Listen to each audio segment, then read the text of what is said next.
काम केलं तर काय काय तुम्ही तिथे करताय ते एक नोट्स तुम्हाला दिले जाईल. त्या नोट्समध्ये तुम्हाला रिपोर्टच्या स्वरूपात ते लिहायचं आहे. जे आठवड्यातून 2 दिवस स्कूलवर 1 दिवस ऑनलाईन लेक्चर, असं 6 महिन्याचा हा certificate course in social work असणार आहे. जे लोक 10वी पास आहेत, मिनिमम क्वालिफिकेशन काय 10th पास, महिन्यामध्ये इनॉग्रेशन राहील.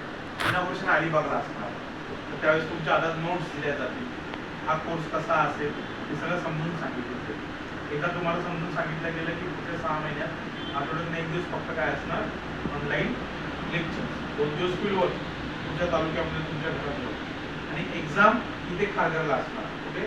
टिळक महाराष्ट्र युनिव्हर्सिटी आहे खारघरला. त्या युनिव्हर्सिटीमध्ये तुम्हाला काय द्यायचं आहे? पेपर द्यायचा आहे. फी किती असणार आहे? फक्त 5,000 टाकायचे. किती? 5,010. तर हे तुम्ही करा असं मी म्हणत. मी म्हणतो तुम्ही जास्तीत जास्त लोकांना सांगा. जे लोक 10वी पास झालेले आहेत, घरी बसून ऐकताय, मुलं असतील 12वी पास झालेली असतील, हायर क्वालिफिकेशन असेल तर अजून चांगलं.